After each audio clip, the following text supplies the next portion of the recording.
Hey there, welcome back to the Happy Homestead. I'm Amanda, and today I am knee-deep in a bushel of green beans. These are Blue Lake green beans that have been grown organically by a local farm. And I picked up literally a bushel today. And that's about anywhere between 28 and 30 pounds of green beans. And I got two different kinds. I got half a bushel of Blue Lake, which is what you see in front of me here. And they're just gorgeous green beans. And then I got half a bushel of Contender green beans, which is another green bean very similar to this. So I am getting these snapped and I'm going to pressure can. I'm probably going to be up just about all night. It's currently 6 o'clock and I'm just trying to get these in. And I know I'm going to do at least 2 loads in the pressure canner. And each load is 7 quarts. So I'm hoping I can get 14 quarts done tonight. We'll see. We'll see how long my gas goes until I'm on empty, and then, we'll pick up tomorrow. So you have probably heard stories of people, sitting around snapping green beans with grandma just to get them canned up. Well, guys, that's what I'm doing. I am snapping green beans. I had a knife. I was doing a little bit of both, trying to see which is more efficient for me, and they're probably just about the same. So I'm going back and forth between snapping and cutting.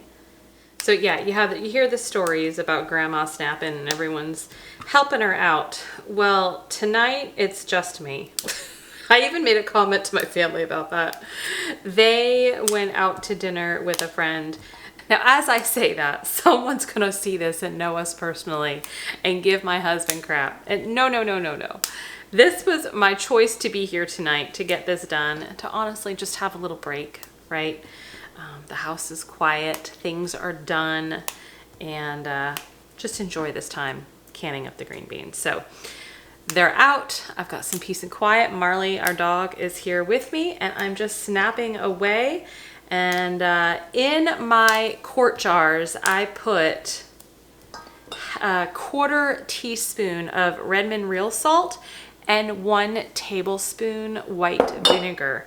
The vinegar, if you're familiar with pressure canning, you don't need vinegar when you're pressure canning, right? Because you're getting it to that pressure for the low acid foods that you don't actually have to add an acid. So I added a tablespoon of vinegar because honestly, I love the way it tastes with the green beans. My mother and father-in-law can their own green beans, and they've given us some jars in the past, over the past couple of years, and their green beans are the best.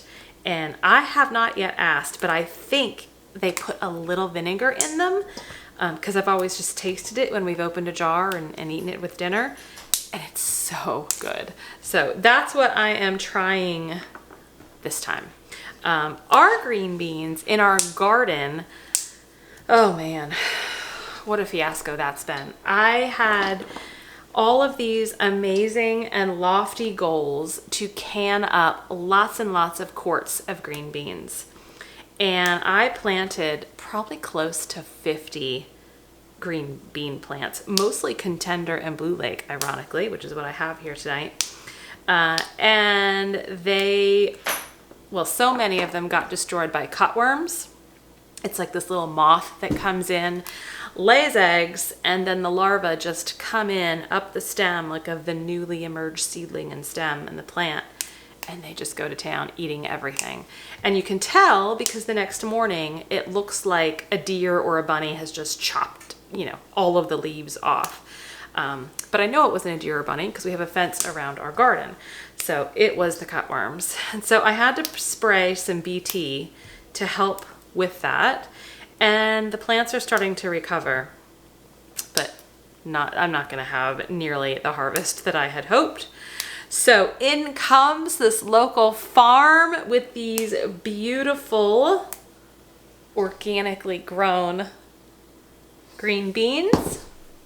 I found this last night while perusing a local social media group, and I was like, oh my goodness, I can get my green beans. So I bought a bushel, and that's where we are. So when you're snapping green beans, people, I mean, I think there's probably a variety of thoughts behind what people do. I try to get them between 1.5, if I'm being lazy, maybe 2 inches long. So I always snap off where it came off the plant, right? This stem right here. A lot of people will also snap off this little bottom. I've been kind of going back and forth with both. In my bowl here, I have the ends, and some of them don't have ends, but I always snap that top off. If the end is like really long and kind of spindly, then I'll do that. So that is what we're doing. So these will pressure can at my altitude, which is 10 pounds pressure, for 25 minutes. I've got all of the Blue Lake beans snapped. They're washed and snapped, and now we are ready to start filling jars. So what I'm doing is called a raw pack, right? I'm not actually cooking the beans right now. They will cook during the canning process. So I'm packing them in as best as I can. And I'm doing narrow mouth jars. You'll probably see that. That is just because I like to save my wide mouth jars for things that I really need the wide mouth jars for. There's one. You want to have about 1 inch headspace, but we're not going to really see that headspace until we put our hot water in. So remember, I've got 1/4 teaspoon of salt in here and about 1 tablespoon of vinegar. Once I get all of these jars packed, I'm going to top them off with hot water. So I've got hot water going on the stove.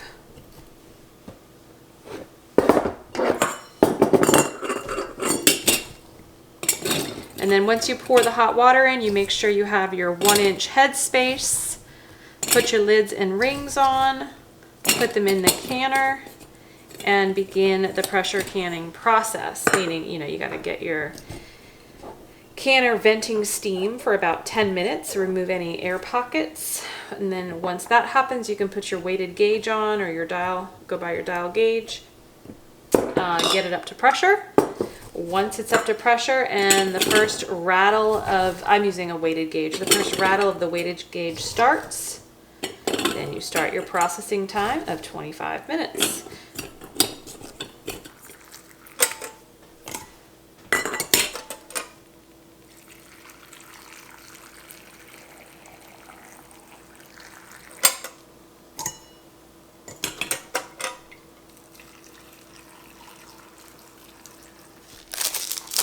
So I'm heating some more water up. I only got 4 out of the 7 jars filled. And you may have seen me talk about these before, but I am using the 4 Jars canning lids. This is a relatively new canning company. I got to meet with a lot of the guys that work and own the company at the Homesteaders of America conference in Tennessee this past spring.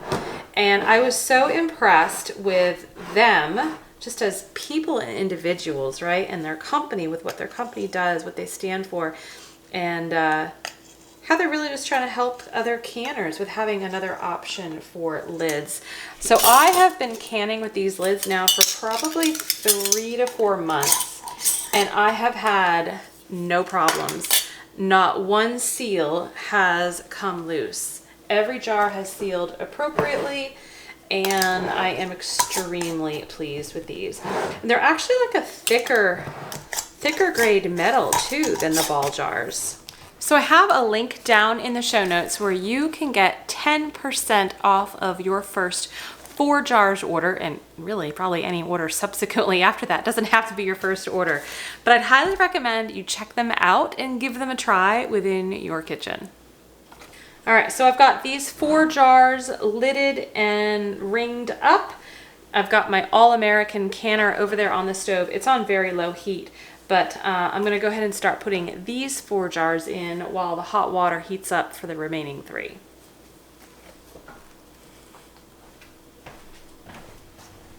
All 7 quarts are in here, so I am gonna start bringing my heat all the way up and put the lid on.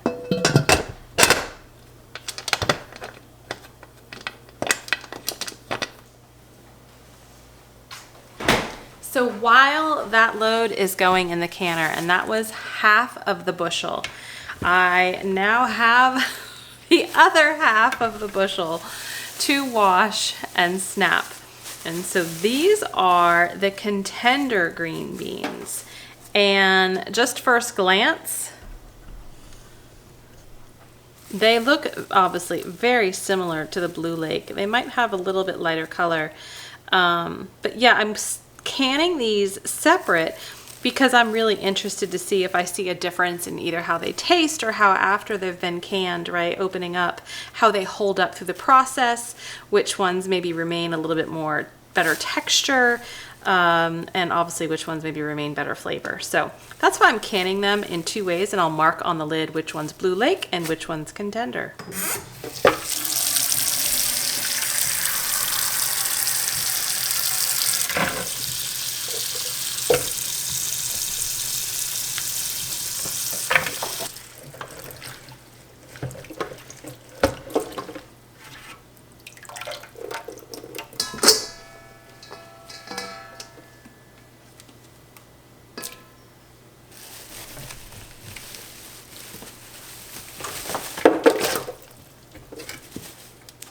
45 minutes later, I have that half bushel washed and snapped.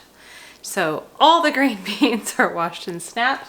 The first round of beans that you saw me put in the canner, they have finished their processing time, but the dial is still coming down to 0. So I probably have at least another hour before I can get the next load in, and I will probably have to do a load in the morning too. So I will come back and update you once all jars are filled, all jars are canned, and you can see how many quarts I get from a bushel of beans. Welcome back. It's the next morning. I got the last of the beans done. It just came out of the canner. It's still really hot. That first row here that you see is what came out of the canner. So I have 19 quarts and 1 pint full of beautifully harvested green beans, and one of them just popped, if you heard that. One of the seals just popped. So far everything is going well. You'll see I have like 1 pint here that's like half and half, and then 1 quart that is the yellow wax beans. So when I went and bought these bushel of green beans, the farmer was like, have you ever tried the wax beans? And I haven't. I've never grown them. I never tried them. I don't know why they're called wax beans, so if you know, tell me. But that is the reason why I never tried them. It's because of the name. It just, I don't know. I don't want to eat wax.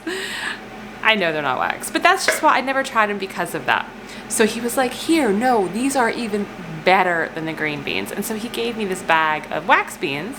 So I canned those up too, so I can do the taste test. I am so grateful. Now, I just want to let you guys know, you do not need to have this massive garden where you're trying to grow everything, right? This is the whole point of the community and supporting the local farmers. I can't grow this many green beans, even if I wanted to. And it's not because of space. It's because of bugs, it's because of time, and all of the other excuses and things that come up with in life. And so I am so happy to have supported a local farmer that's growing their food in organic practices and get the harvest myself that way. So these were just harvested yesterday morning and they're already in the jars. So they can't even beat the freshness in that regard. So think outside your own little box of a garden and where you can source things locally. The last thing I want to say is, as I was snapping through, right, you saw me go through the Blue Lake green beans, and then the contender is what I did next, and I don't think I filmed any of that. I have not tasted, obviously, any of these yet, but just the snapping and the texture and the firmness, I felt like the Blue Lake was far superior, just much better. And so I think if I go buy another bushel, which I am considering it because I just want to have, you know, double the quarts of green beans, I will probably just do a bushel of Blue Lake. So just my personal opinion, I'm actually growing Contender out in our garden, or trying to, but I just noticed that while I was snapping through everything. So I would love to hear your feedback. If you know anything about why the wax beans are called wax beans, what your preference is of Blue Lake over Contender, or maybe a third variety that you prefer. And should I get another bushel? I kind of want to. This is like so satisfying seeing that. Thank you for joining me on the green bean haul journey. I'll see you next time. Stay healthy, stay well. Bye-bye.